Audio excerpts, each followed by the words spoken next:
The feature film experience is a warming journey, is one of the great triumphant escapes, an exemplary high which other life memories can pale in comparison to. No one need not idolize a grandiose trilogy or even a multi-season television drama epic, just Sergio Leone's The Good, the Bad and the Ugly. You think of a film and you think, yes, that was grand. That was damned good. What inspires this feeling? I don't know, but I think Sergio Leone did when he composed his memorable, charming Odyssey, a permanent cheer for posterity.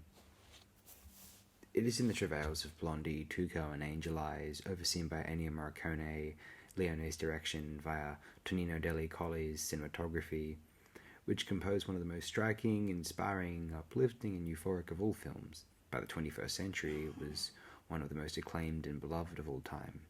How long it took before it achieved such a status, I'm not sure. So I decided I shall research this, the history of The Good, the Bad, and the Ugly status as an insurmountable classic picture. Actually, it is difficult to ascertain the sea change. Perhaps it was only older film critics who hated it. Audiences seemed to enjoy it. The next generation of filmmakers adored it, as did the younger critics, including Ebert, who claims even he was discouraged to praise the film due to its social stigma as a spaghetti western.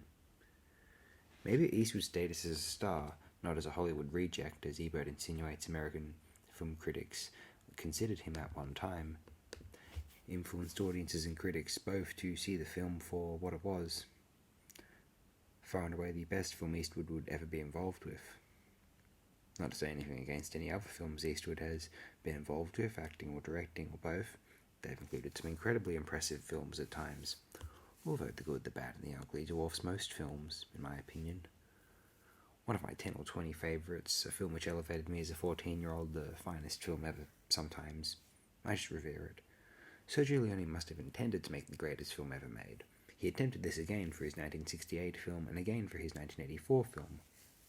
His unfortunately unrealised Stalingrad production may have been another instance of this. I really do love Once Upon a Time in the West and In America, both very marvellous films to be certain, but I wholly consider The Good, the Bad and the Ugly as my favourite film of Sergio Leone's oeuvre. Some information about the film's creative conception and production circumstances. After the success of For a Few Dollars More, executives at United Artists approached the film's screenwriter, Luciano Vincenzoni, to sign a contract for the rights of the film and the next one. Producer Alberto Grimaldi, Sergio Leone, and he had no plans, but with their blessing, Vincenzoni pinched an idea about a film about three rogues who are looking for some treasure at the time of the American Civil War. The studio agreed and wanted to know the cost for this next film. At the same time, Grimaldi was trying to broker his own deal, but Vincenzoni's idea was more lucrative. The two men struck an agreement with UA for $1 million budget, with the studio advancing $500,000 up front and 50% of the box office takings outside of Italy. The total budget was eventually $1.2 million. Leone built upon the screenwriter's original concept to show the absurdity of war, the civil war, which the characters encounter. In my frame of reference, it is useless, stupid, it does not involve a good cause. An avid history buff, Leone said, I had read somewhere that 120,000 people died in southern camps such as Andersonville. I was not ignorant of the fact that there are camps in the north. You always get to hear about the shameful behaviour of the losers, never the winners.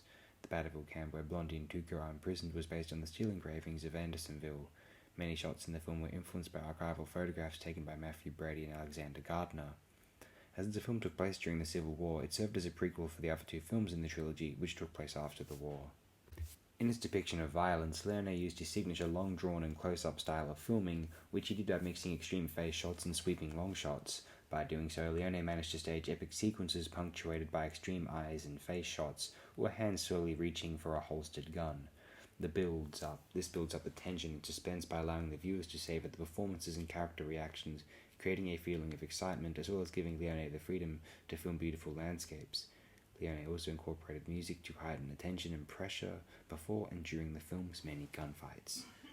In filming the pivotal gunfights, Leone largely removes dialogue to focus more on the actions of the characters, which is important during the film's iconic Mexican standoff. This style can also be seen in one of the film's protagonists, Blondie, the man with no name, which is described by critics as more defined by his actions than his words. All three characters can be seen as anti-heroes, killing for their personal gain. Leone also employed trick shooting, such as Blondie shooting the hat off of a person's head, and severing a hangman's noose with a well-placed shot in many of the film's noted shootouts. Do share your thoughts on this film in the comments below if you are so inclined. I would recommend in any case having the best day or night you could possibly imagine. Thanks again.